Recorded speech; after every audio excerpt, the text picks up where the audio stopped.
Good morning, welcome back to my channel. তো তোমরা সবাই কেমন আছো? আশা করি ভালোই আছো, আমিও ভালোই আছি। তো চলো আজকের ব্লগটা শুরু করা যাবে। এখন ভাবছি 4টে, আমি উঠেছি 3টের সময়। উঠে আমার এদিকে চা কাজ সমস্তটাই হয়ে গেছে। জল গরম করা, চা করা, ভাত রান্না করা। ডাল আজকে করিনি, ডাল যেহেতু কালকের রান্না আছে। তো অনেকটাই জল গরম করতে হয়েছে, অনেকগুলো বোতল টোতল সোনা বাবার ফাঁকা হয়ে গেছিলো। তো এগুলো সব খুললাম, উষ্ণ গরম জল ভরে ভরে রাখলাম। এখনও ওকে গরম জল খাওয়ানোর মানে ফোটানো জলই খাওয়ানোর চেষ্টা করি আর কি। যাই হোক, এমনি জলও খায়, কিন্তু ফোটানো জলটাও খায়। তো দেখো, কড়াইতে আমি তেল দিয়ে দিয়েছি। আর এখানে দেখো কুচো চিংড়ি নিয়েছি। তো কুচো চিংড়ি দিয়ে বাঁধাকপি রান্না করবো। বাঁধাকপিটা কালকে আমি রাত্রিবেলা কেটে সিদ্ধ টিদ্ধ করে রেখেছি, তাই কুচো চিংড়ি দিয়ে বাঁধাকপি করবো। তো ওই জন্যই চিংড়ি মাছ অল্প কটা নিয়েছি, নিয়ে এবার ভেজে নেবো। ভেজে নিয়ে বাঁধাকপিটা রান্না করবো চিংড়ি মাছ দিয়ে। তো চলো দেখতে থাকো। দেখো তেল দিয়ে দিয়েছি কড়াইতে।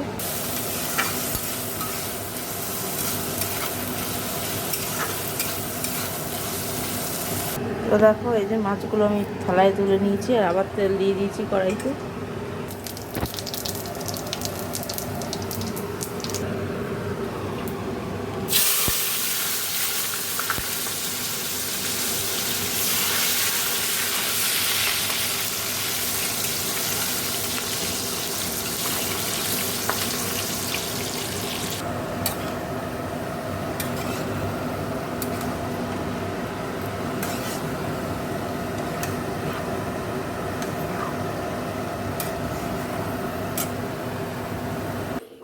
দেখো, এই যে বসিয়ে দিয়েছি। তো হোক, নামানোর আগে সেগুলো আমি মিশিয়ে নামিয়ে দেবো।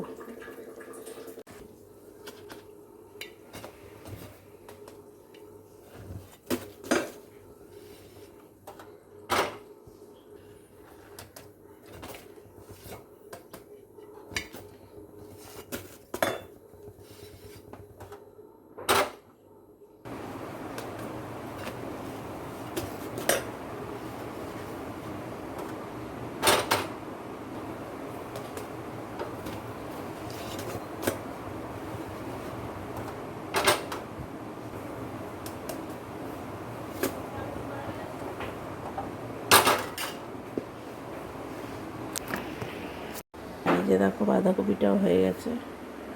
দেখো, সব এখানে রেখেছি। আর সকালের ব্রেকফাস্টে দেখো বানিয়েছি যে পরোটা, আর মার জন্য একটা ডিমের অমলেট করেছি। আমি চা দিয়ে খাবো বলে আমার জন্য করিনি। তো ব্রেকফাস্টটা দেখিয়ে দিলাম, পরে আর দেখাতে হবে না। তো এদিকটা পরিষ্কার করে তোমাদের দেখাচ্ছি। আর মাছ রান্না মা পরে করবে, যেন আমি আজকে করিনি। তো চলো, পরে কথা হবে। দেখো, এদিকটা পরিষ্কার হয়ে গেছে, এখানে সব রেখে খেয়েছি। তো এবার আমি স্নানে যাব। তো চলো স্নান করে আসি, তারপরে কথা হবে। তো মা বানিয়েছে মাছটা, এই যে। তো চলো, তো খাওয়া যাক, তারপরে আবার কথা হবে। Good evening. দেখো, চলে এসেছি কিচেনে। এসে এই যে দেখো নিয়েছি, এই যে চা সাথে বিস্কিট। তো চলো চাটা খাই, তারপরে আবার কথা হবে। দেখো, এদিকে সমস্ত কাজ তো আমার হয়ে গেল। আজকে রাত্রে কিছু আর বানানোর নেই, যেহেতু বাঁধাকপি বানিয়েছে, ওই দিয়ে রুটি খাওয়া হয়ে যাবে। তো চলো, আজকের ব্লগটা আমি এখানেই শেষ করে দিলাম। সবাই ভালো থেকো, সুস্থ থেকো, গুড নাইট।